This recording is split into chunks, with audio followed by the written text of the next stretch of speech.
Us, many possibly hearing on this very network. News at the top of the hour, speaking of what happened what unfortunately happened in Indianapolis just last night. So our lead story that's where we will begin here. But before I do, I want to give our great thanks to Sandy, who's been compiling news stories all week long, and it is quite a stack. And rarely are we able to get through them all, but with God's help, we'll get to what we can here today to get us all updated on the news and even some good news we can share as well as Crosstalk progresses today. But yes, here on the, and let's thank Dennis in Master Control, helping to keep Crosstalk on the air today. On the top of the stack today, yes, Indianapolis police say the FedEx facility shooting left 8 people dead and multiple people injured. This happening near the airport last night. Multiple others suffered gunshot injuries. The alleged shooter died from a self-inflicted gunshot wound. That from the Indianapolis Metropolitan Police Department spokesperson there, saying actually during an early Friday morning conference, that's today, that at least 4 people were hospitalized, including 1 person with critical injuries. 2 others were treated at the scene and released. No law enforcement officers were injured. And so they're still working to see what all, the motive and what all took place there in Indianapolis last night. And as we were listening like you at the top of the hour news, SRN News reported that the President Biden is now again calling on Congress to pass gun control measures. From CNS News today, more big headlines this week. Left-wing Democrats introducing a bill to expand the United States Supreme Court from how many? From 9 to 13 seats. Senator Ed Markey, Massachusetts, Representative Gerald Nadler, New York, Representative Hank Johnson, Georgia, and Representative Mondaire Jones of New York introducing legislation to expand, we've heard about this, introducing legislation to expand the U.S. Supreme Court from 9 seats to 13, a step that many Republicans and conservatives have denounced as, quote, packing the court. This would, of course, help keep Democrats in power indefinitely. The House Judiciary, headed by Jerry Nadler, said in a press release, this bill would restore balance to the nation's highest court after 4 years of norm-breaking actions by Republicans led to its current composition and greatly damaged the court's standing in the eyes of the American people. And Chairman Nadler also said 9 justices may have made sense in the 19th century where there were only 9 circuits and many of our most important federal laws covering everything from civil rights to antitrust, the internet, financial regulation, healthcare, immigration, and white-collar crime simply did not exist and did not require more by the Supreme Court.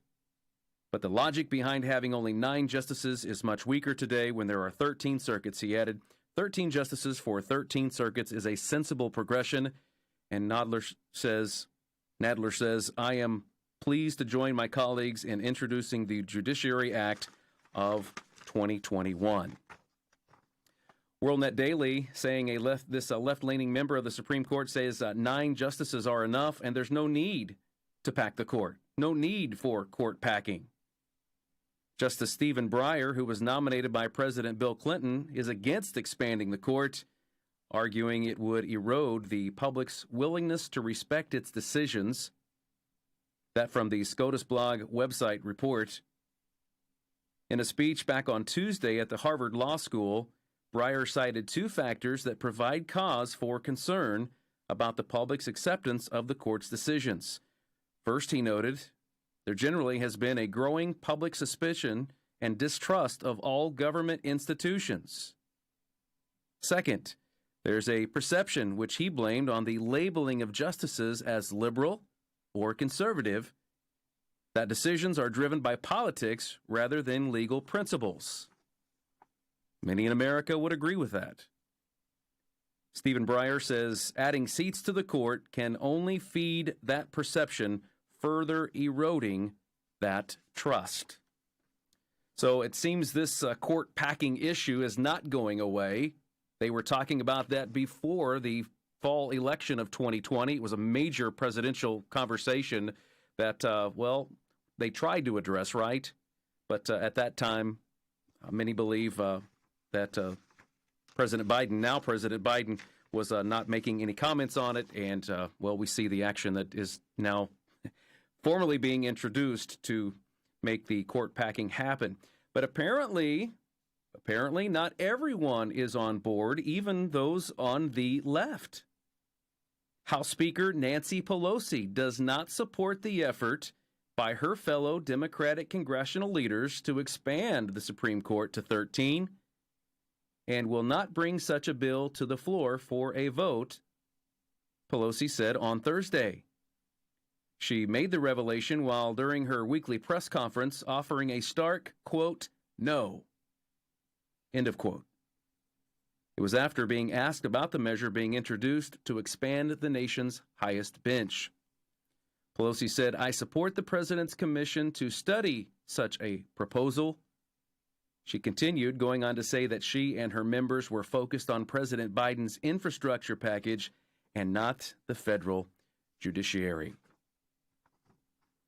From the Washington Examiner, a group of House Democrats introduced a resolution to amend the Constitution. Yes, let's read that again. We're talking amending the Constitution to abolish the Electoral College and institute a direct national popular vote for president and vice president. This from just back on Tuesday morning.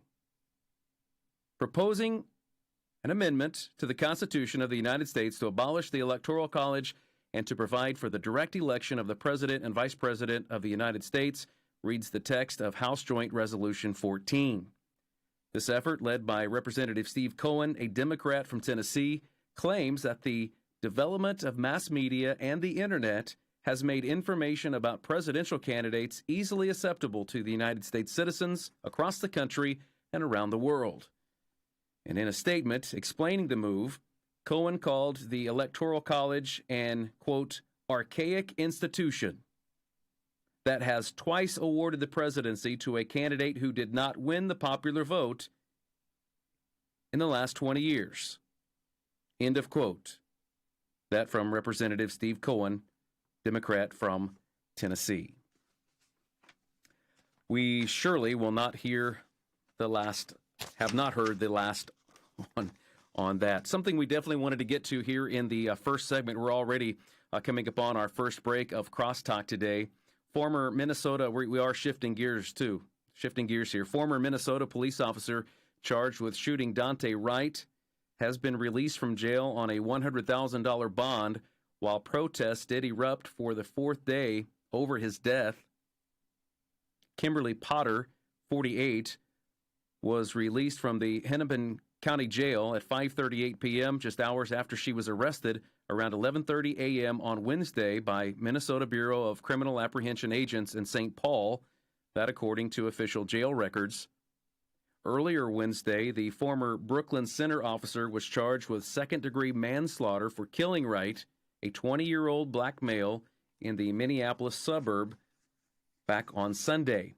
Her first court appearance was scheduled for Thursday in downtown Minneapolis. Now, under Minnesota law, a second-degree manslaughter charge is filed when a person is accused of causing another person's death through negligence that created an unreasonable risk and of consciously taking the chance of causing severe injury or death. If convicted, Potter faces up to 10 years in prison and a $20,000 fine. Potter shot and killed Wright Sunday during a traffic stop, just 10 miles from the courthouse where another cop, Derek Chauvin, is currently being tried for the murder of George Floyd. The veteran officer who has worked for the department for 26 years allegedly confused her gun for a taser. She has resigned from the force Tuesday as protests erupted in the city demanding justice for Dante Wright. Potter had been training a rookie cop named in the criminal complaint as Brooklyn Center police officer Alan Lucky when she shot Wright. And police previously said that Wright was first pulled over for expired license plate tags when he was driving with his girlfriend. Lucky ran Wright's identification and found he had a warrant for his arrest. There was a warrant for his arrest for a gross misdemeanor weapons charge, the complaint states. And we, of course, have yet to hear the end of that story as well.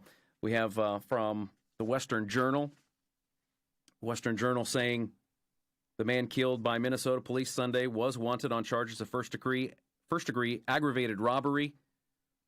A warrant dated December 4th, 2019, claims that the incident in question took place December 1, 2019, in Osseo, Minnesota. The warrant said that Wright and MJ Driver came over to a party to an apartment occupied by two women. In the morning, one woman went to the bank, withdrew $820 for rent money, gave it to the second woman. As Wright, Driver, and the woman listed as victim in the court papers were leaving, Wright tried to get the money, according to the warrant. The three of them were walking to the door to exit the apartment, and defendant Wright turned around and blocked the door, preventing the victim from leaving. What the warrant says. Wright pulled a black handgun with silver trim out from either his right waistband or his right coat pocket and pointed it at victim and demanded the rent money. Wright placed his hand around victim's neck and choked her while trying to pull out the cash. That from Western Journal. On the more that we continue to learn on the yet another unfolding tragic story from Minnesota and just those dealing, with our police. And there are several. Well, we started this program mentioning just what was talked about at the beginning of this top of the hour, that SRN News was reporting how even again today, President Biden has made his call once again for Congress to pass gun control measures. And there are some statistics out here. We are in mid-April 2021, where there have been at least a dozen of mass shootings in just 2021 alone. Indianapolis, obviously, that has now killed 8. That was from last night. Rock Hill, South Carolina on April 7th. And it is quite a list. But, well, friends, we're up against this break. We're going to come back. We'll finish this. And then also, Israel is, in the news, of course. Had a big day of independence yesterday. So we will shift gears and gain some insight on that celebration and more when Crosstalk continues on the VCY America Radio Network. Back to Genesis with Dr. John Morris, geologist with the Institute for Creation Research. Dr. Morris, if sedimentary rock is made up of sediments deposited by Noah's flood, where did the sediments come from? Chris, it appears that before the flood, calcareous ooze made of tiny marine animals and secretions accumulated on the ocean bottom. Scooped up by the flood, they became today's limestone deposits. It also appears that the sandstone deposits came from created granitic rock, which eroded to yield the sand that are modern-day sandstones. Also, during the flood, intense volcanism occurred as the fountains of the Great Deep broke open, depositing huge quantities of volcanic ash. This became intermingled with other flood sediments to form a variety of rock types. Chris, I think the flood of Noah's day is a very important concept which we must understand if we ever hope to understand the world around us. Let's develop a Back to Genesis way of thinking. Thanks for tuning in to Back to Genesis.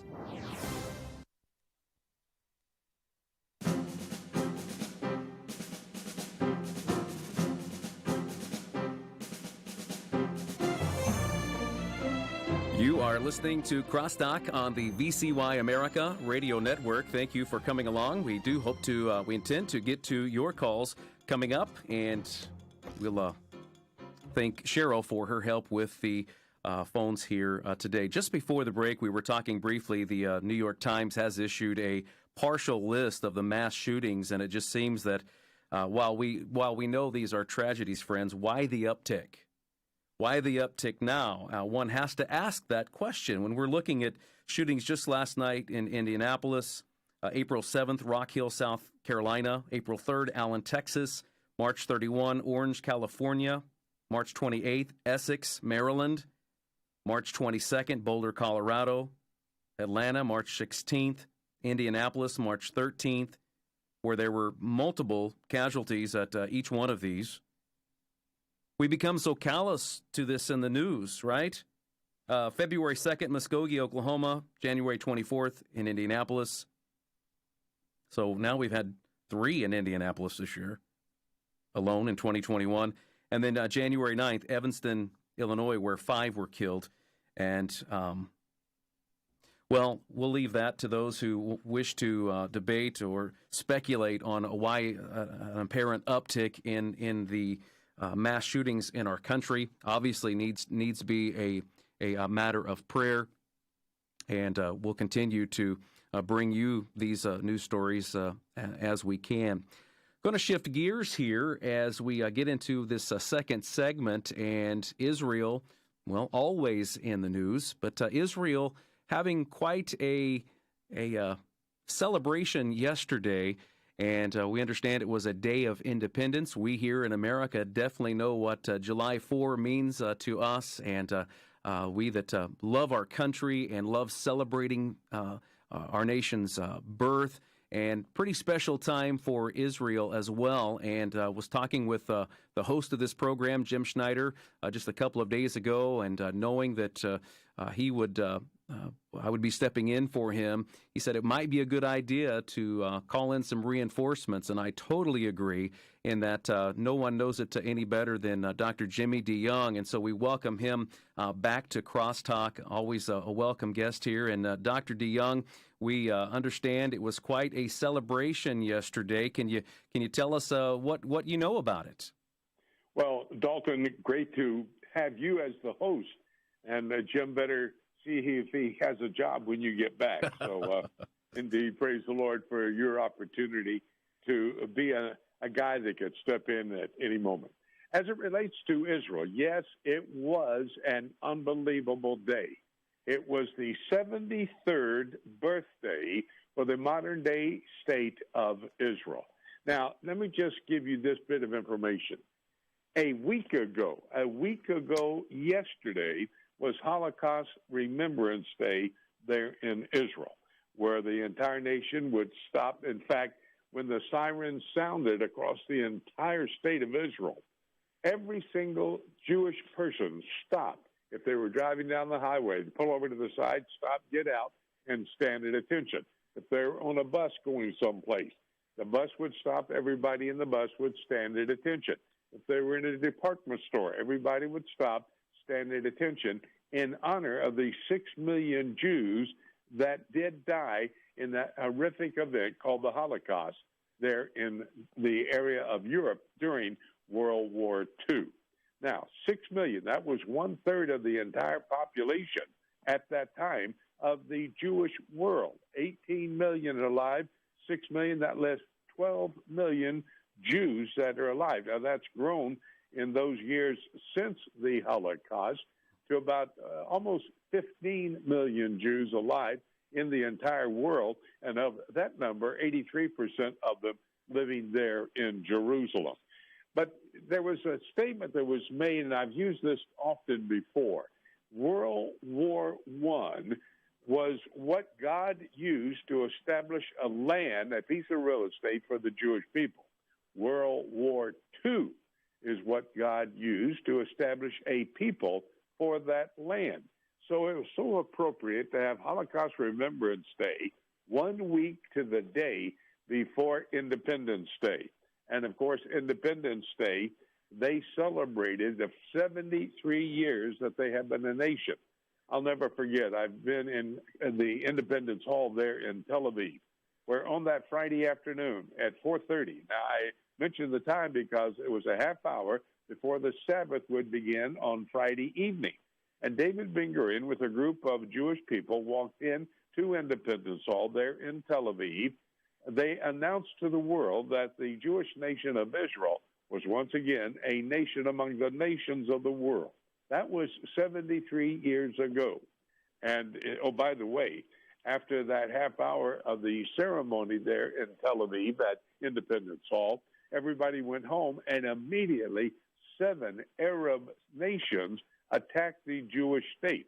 There were about 500,000 Jewish people in this newly formed Jewish state. They said they were going to wipe them into the Mediterranean. And, of course, that Independence Day war has continued on. It's never come to a ceasefire or even the possibility of it being concluded. But that's why it makes it so exciting on Independence Day, Dalton, there in Israel. There were fireworks, there was family fun, there were many, many opportunities for friends getting together to celebrate this 73rd birthday. It's really important to the Jewish people because Israel, the land that God promised to give the Jewish people, has become a safe haven for the Jews that are still under persecution. That Holocaust was brought about by anti-Semitism on the rise.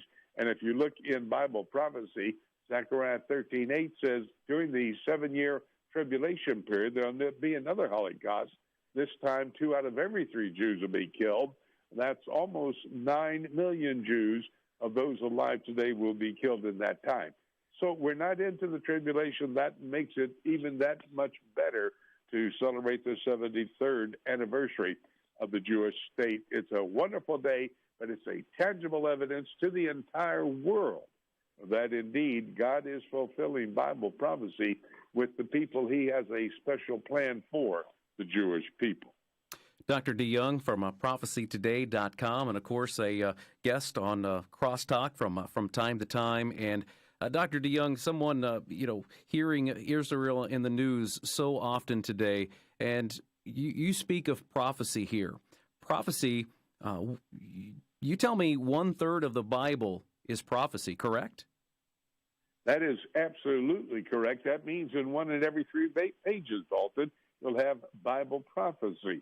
And at 30%, every pastor should be teaching Bible prophecy in their churches. I don't mean to be hard or unkind, but if somebody's not teaching 1/3 of the Bible, I would suggest you try to find a church where they're going to teach the whole counsel of God.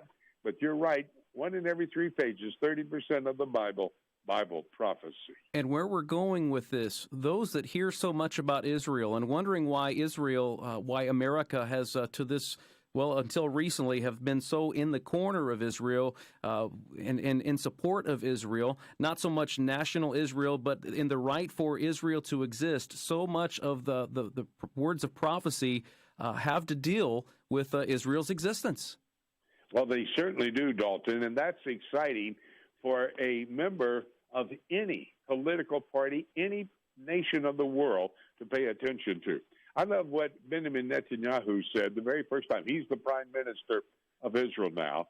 And the first time he met with Vladimir Putin, president of Russia, he was in Moscow. He walked into the office of President Putin. Here's the very first words out of his mouth. Mr. Putin, Ezekiel chapter 37 has been fulfilled. What a national leader to have on the tip of his lips the fact that Bible prophecy had been fulfilled. Now, Ezekiel 37, that's the vision of the valley of dry bones, the bones coming together, would be the regathering of the Jewish people. Then it says in verse 8, the flesh would come on those bones that have been gathered and joined together. That would be the restoration of a Jewish state, which we're talking about. And then verses 9 and 10, it says that the breath of life would be breathed into them. That would re-energize a Jewish state. So you have the regathering, the restoration, the energizing of this Jewish state. But then in verse 11, you see that's an apocalyptic piece of literature, Dalton, which means the Lord will use symbolic information in Daniel, Ezekiel, Zechariah, and Revelation to explain and help you to understand a truth there in Bible prophecy. Verse 11, it is the interpretive passage that deals with what those bones were talking about. In verse 11, Ezekiel chapter 37, it says, the bones of the whole house of Israel. So indeed, Bible prophecy is being fulfilled. And that is what we see. That's tangible evidence. That's, I was reading the other day in my quiet time about Israel being a light unto the nations. I think that's Isaiah 42:6. Well, they indeed are a light to the nations. This celebration of their 73rd birthday is tangible evidence and information to every nation, every leader of the world, that this is God working through and in a people he promised to do something with, and he said, I will bring them back into existence as a state. And that's exactly what we see happening. Dr. DeYoung, something we picked up on there as you first began talking about World War I, World War II, and what led up to the events of the Holocaust and the 1/3 of the people then being killed. Back then, the 6 million alive at that time. Aside from that, which you've spoken of in Ezekiel, are you telling us there are more prophecies that do speak of yet a future Holocaust? Yes, I did. That's Zechariah chapter 13, verse 8.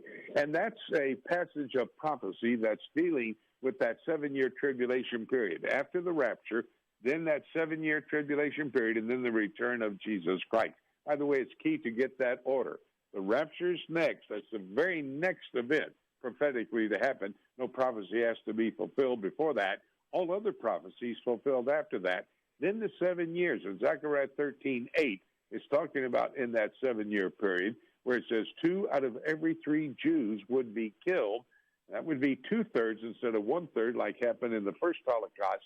So the next Holocaust is the worst one ever to take place on the earth. And in fact, what happens, the devil and all of his evil angels are thrown out of heaven. Revelation chapter 12, verses 7 to 17 talk about they want to wipe the Jewish people off the face of the earth because, Dalton, if they can get rid of the Jewish people, then God cannot keep his promise to the Jewish people. Yes. Here's a bright side of that passage. Verse 9 in Zechariah 13 says, and that 1/3 that is left will come to know Jesus Christ as their Messiah and as their Lord and Savior. That's the positive aspect. Well, and yes, we're glad there is still a positive aspect to this, but as we do see in the headlines and this continuation of the anti-Semitism that is there, it is all pointing to that time that you speak of, a terrible time that is still to come, a future Holocaust. So what we so clearly see in news headlines and where we are here today, Dr. DeYoung, so confirms what we often hear from you, that it is setting the stage for what? For Bible prophecy to be fulfilled, and the next thing, that rapture of the church. Therefore, we better keep looking up every day because that rapture actually could happen today. Dr. Jimmy DeYoung from the website prophecytoday.com, and then, of course, so much more. Dr. DeYoung, thank you for joining us here on Crosstalk today, and we'll look forward to talking to you again, God willing, in the future. We'll come back with more and include your phone calls. We'll be opening those up shortly. Common Core is a new label for state-controlled public education standards in an ongoing attempt to dumb down the American educational system, a struggle that has raged for decades. To help parents and grandparents become knowledgeable on this issue comes the DVD, Escaping Common Core. In this presentation, you'll see how Common Core relates to previous initiatives, such as Goals 2000, No Child Left Behind, and Race to the Top. You'll learn about the influence of men like John Dewey and Horace Mann and their impact on education today. You'll see how Common Core brainwashes children and has a deliberate push toward globalism. And you'll learn how to set your children free from the clutches of Common Core. This DVD is over 60 minutes long and is a must-see presentation. Escaping Common Core is available for a donation of $18 or more by calling VCY America at 1-800-729-9829. 1-800-729-9829.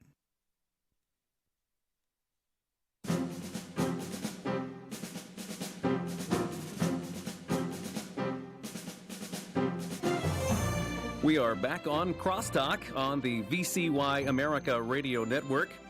In for Jim Schneider today, I am Dalton Windsor. We will just move along and be shortly getting to your phone calls at 1-800-733-9829, 1-800-733-9829. Thank you to Cheryl for covering the phones for us here today.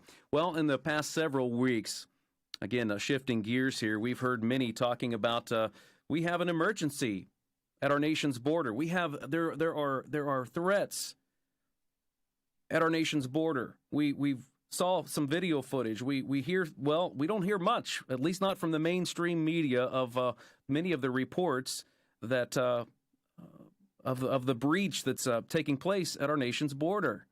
And here comes a headline today from yesterday: President Biden signing an executive order declaring a national emergency.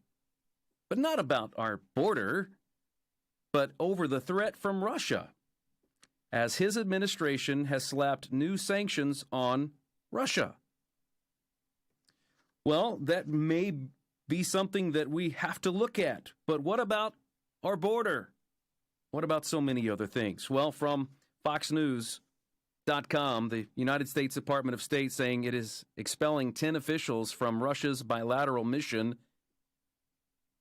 And spokesman there saying, today we announced, this being Thursday, today we announced actions to hold the Russian government to account for the SolarWinds intrusion, reports of bounties on U.S. soldiers in Afghanistan, and attempts to interfere in the 2020 U.S. elections.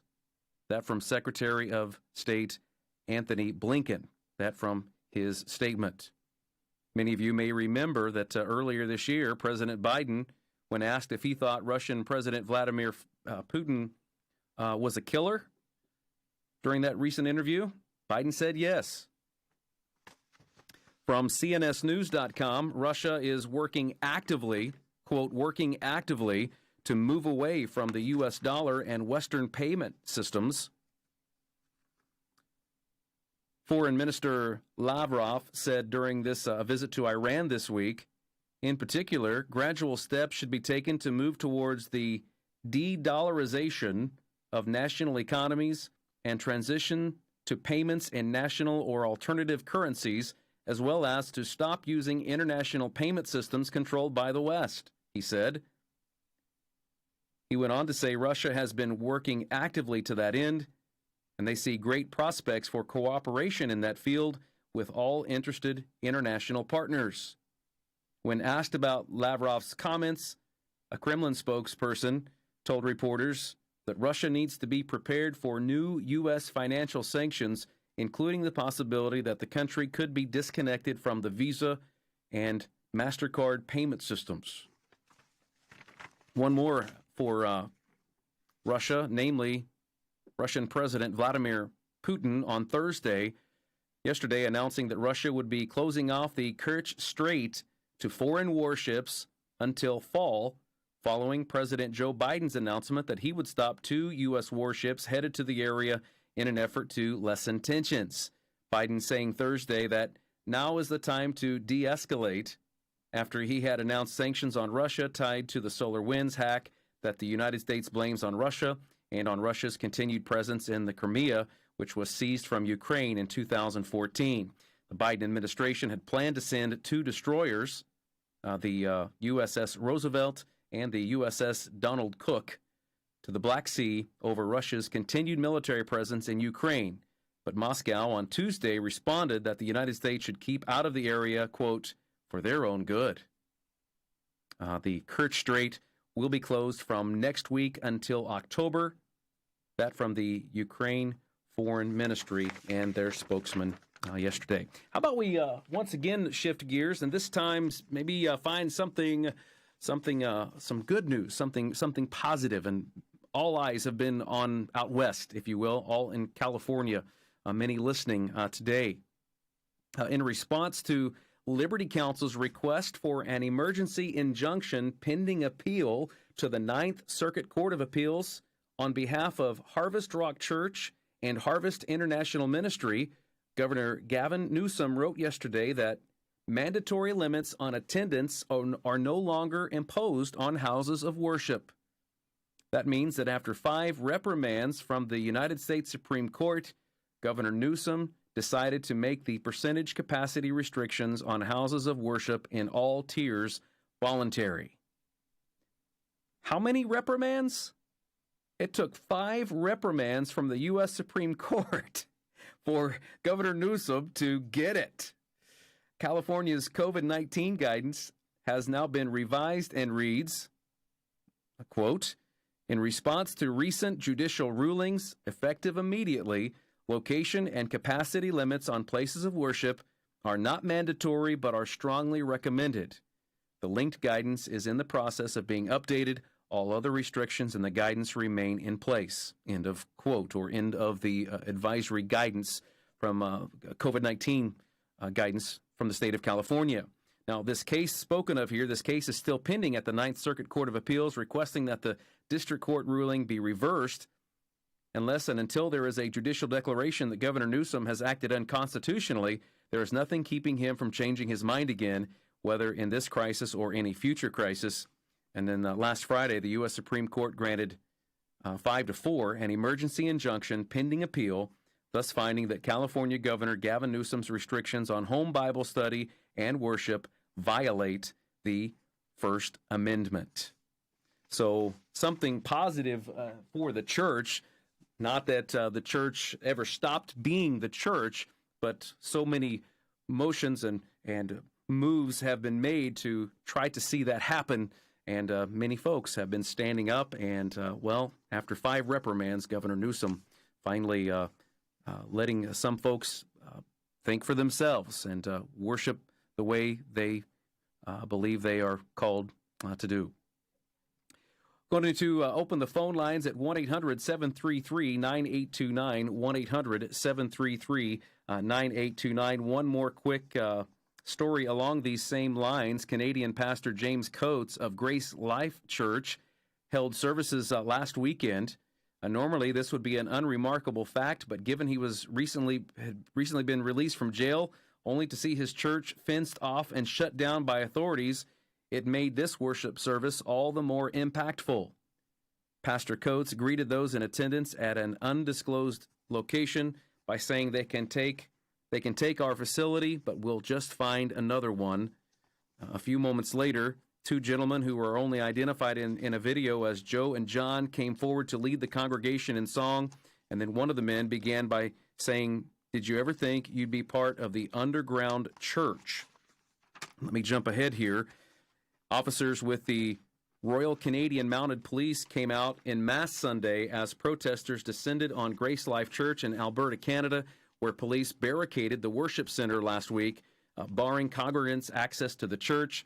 In a statement issued to the media Sunday, the RCMP said it was on the scene in Edmonton to preserve peace and maintain public safety, claiming everyone has a right to peaceful freedom of expression. An observer tweeted, "A church in Edmonton, Canada wouldn't obey politicians and lock its doors, so they jailed the pastor for 35 days. The church still wouldn't close. So police raided it, turned it into an armed garrison, and occupied it. And still, the Christians came." That from the end of the tweet there. That story released from CBN News. 1-800-733-9829. We will, as soon as I get the clear, are we ready to go in there? Cheryl says we are ready to go, and looks like we'll go to line 3, where Joseph is standing by. Joseph, thank you for your call today, for calling Crosstalk. Yes, Dalton, I have 2 comments. My first comment is regarding the packing of the court and the, surprise, surprise, liberals opposing it. And I would like to bring to the audience that this is clearly a crystal clear example of a social engineering technique called controlled opposition. It's a well-known technique where they can control both sides of the argument. My second comment is on the Electoral College. Our founding fathers implanted that beautiful device within our government for a good reason. And not only should it not be eliminated, I believe it would be very helpful if it was expanded to the county level, where each county would have a set of electors. And the advantage of that is it would be highly accountable. I could know these people personally, and if it went shenanigans, I could hold them accountable. I think we should expand the Electoral College. Joseph in Wisconsin, thank you for your phone call today. We'll go to take line 1. Courtney in Miami, Florida. You're on the air. God bless you. This is Courtney, and God bless all you saints out there. I just want to say, you see all that's happening with the shootings and everything. It just shows you when the Lord wake you up in the morning to pray for your families and your friends and people going to work, coming from work.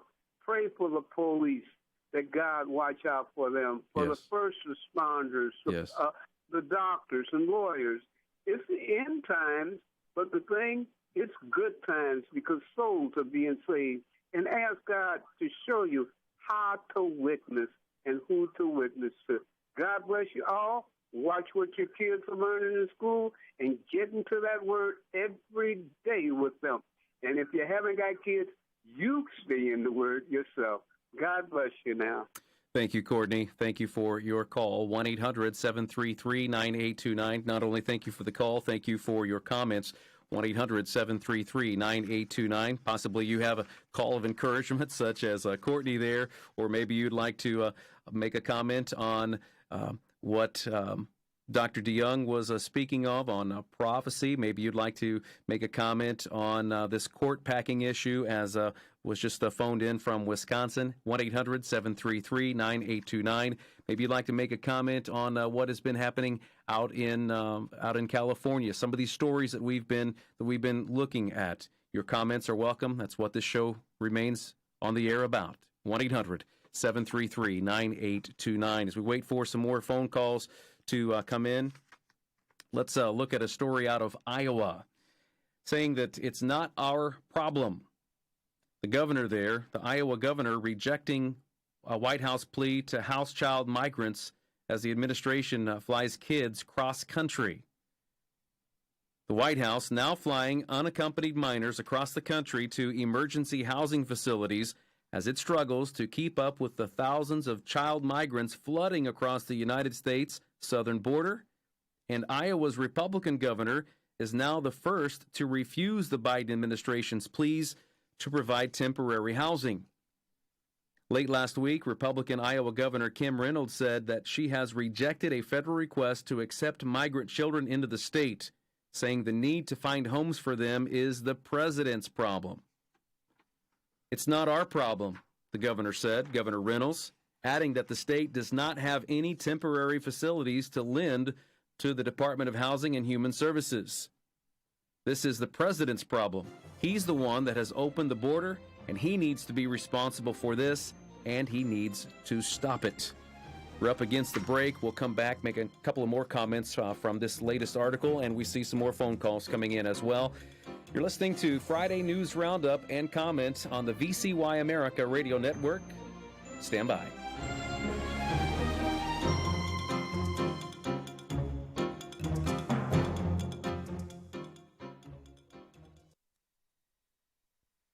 For the Worldview Report, I'm Brennan House. Our website, worldviewreport.com. Free speech is under assault today, and this has led CEO Mike Lindell to develop a new social media platform launching April 19th that is all about free speech, a platform for free speech.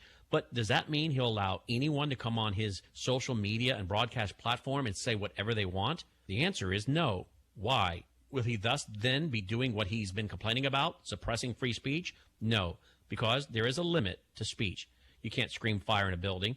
You can be sued if you libel or slander someone. You can't make terroristic threats. And, well, obscenity is not part of free speech. But in America, we have a real blessing. As we defend a Christian worldview, the Judeo-Christian worldview, we're also defending a constitutional republic. Because William Blackstone, the leading scholar for the Founding Fathers, said, whatever the divine is ruled on, we don't rule against. Therefore, abortion, gay marriage, and the such, the divine has ruled. Therefore, we don't promote it.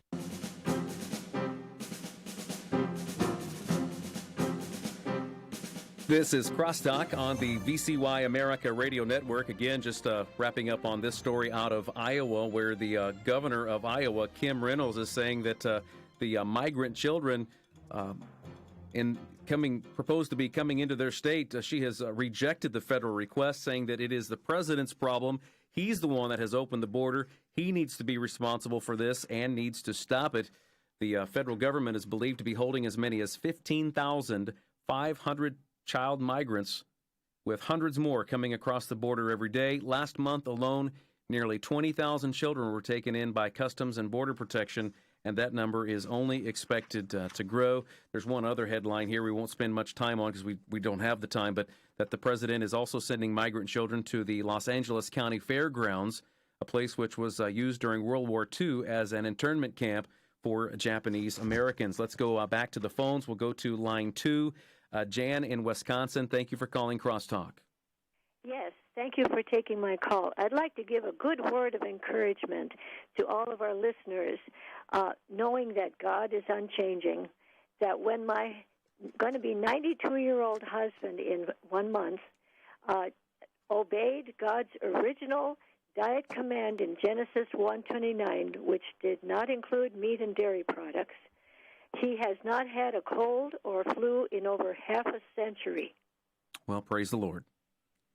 Praise the Lord. That's God bless you. That's great, Jan. I joined him in doing that 100% raw vegan 41 years ago, and I have not had a cold or flu in 41 years either. Well, we'll give thanks to God for that. A great report. Thank you, Jan. Let's go to James. James, you're on the air. You're on Crosstalk. Well, thank you for taking my call, and I want to thank you for all you do. You guys do an excellent job. And I just wanted to call in response to all the negative you hear about police department. We have an excellent police department in our city. They work real close with our pastor. We had a Nerf night at our church, and 2 officers and the chief of police come to the Nerf night and played Nerf gun with the teens and had an excellent time. And so there are some excellent police out there, yes, and the chief of police even brought his son, and it was just good to see that police participating in activities with the youth. So that's all I wanted to say. All right, James, yes, definitely positive news there, and we should pray for our first responders and our police. They should always be on our hearts and our prayer list. We appreciate those who truly are doing what they do to make a difference, to serve and make a positive impact in their communities wherever they are. Thank you to our law enforcement officials, all those first responders and fire and all of you. You are definitely appreciated. Maybe 1 or 2 more quick calls, 1-800-733-9829, 1-800-733-9829. Let's go next to Dean in Reedsburg. Hello, Dean. You're on Crosstalk. Oh, this is an excellent show. I'm praying that someday they can have Crosstalk on Sunday so they can choose 2 out of the 5 for the week instead of just on Saturday because it's so informative. Okay. And I was wondering about the wall. Are they going to start working on the wall? Because Biden stopped work on the wall, and that didn't make any sense for him to do that. And I was wondering what's going to happen with that wall. Okay. Well, many are joining you in that thought. So thank you for your comment, Dean in Reedsburg. 1-800-733-9829. 1-800-733-9829. Just a few minutes left. Here's something we have yet to touch on today. Surely you've heard about the big news headlines this week about the Johnson & Johnson COVID vaccine and the, quote, pause that has taken place. The U.S. is recommending this pause in administration of the single-dose Johnson & Johnson COVID-19 vaccine to investigate the many reports of potentially dangerous blood clots. There was a joint statement on Tuesday, the Centers for Disease Control and Prevention and the Food and Drug Administration saying that they were investigating unusual clots in 6 women that occurred 6 to 13 days after vaccination. The clots occurred in veins that drain blood from the brain and occurred together with low platelets. All 6 cases were in women between the ages of 18 and 48. The report appears similar to a rare, unusual type of clotting disorder. Here is a report from LifeSite News. 1 woman died, and a second woman in Nebraska was hospitalized and in critical condition at last report. The CDC will convene a meeting of the Advisory Committee on Immunization Practices to further review the cases and assess their potential significance. The FDA will review that analysis according to the joint statement. The agency's recommended people who have received the Johnson & Johnson vaccine and develop severe headache, abdominal pain, leg pain, or shortness of breath within 3 weeks after vaccination should contact their health provider. Here's one from Newsmax. Dr. Walensky, director of the Centers for Disease Control and Prevention, saying on Monday that Michigan should, quote, close things down as COVID-19 cases are beginning to rise again there. Talking in Michigan. Walensky, speaking at a press briefing, called on Michigan officials to close things down after the state's average daily case count rose dramatically in the last several weeks. The answer, this says, according to Walensky, the answer to rising case numbers is to really close things down, to go back to our basics, to go back to where we were last spring, last summer, flatten the curve, to decrease contact with one another, to test to the extent that we have available, to contact trace. All of this from a conference call with Dr. Walensky, the director of the Centers for Disease Control and Prevention in Michigan. That from CNBC, and then, of course, shared by from Newsmax. Let's quickly go to Joe in Albuquerque. Joe, thanks for calling Crosstalk. You're on the air. Yes, sir. I just wanted to say about these undocumented children going all across the country. I mean, it's almost like child trafficking right in front of our eyes. They're undocumented and unaccompanied. We don't know where they're going to end up. They're just being shipped everywhere. We have no idea where they're going to end up. We have no idea who they are. So that's just kind of, we need to pray for them as well, because who knows where they're ending up.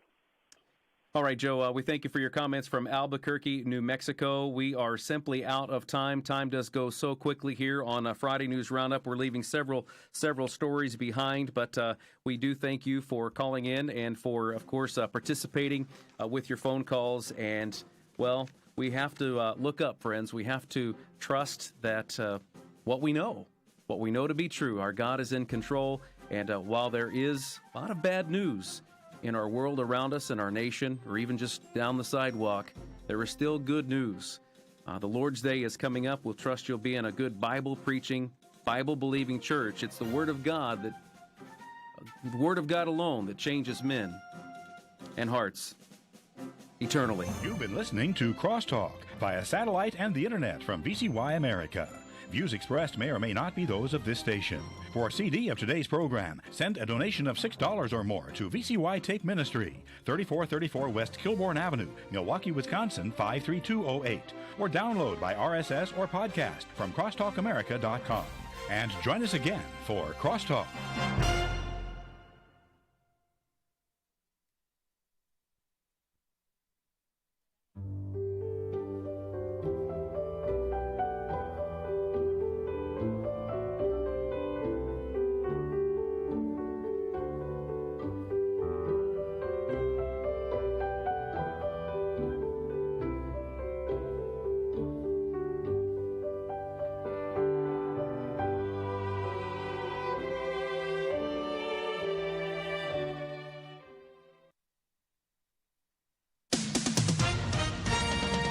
SRN News, I'm John Scott.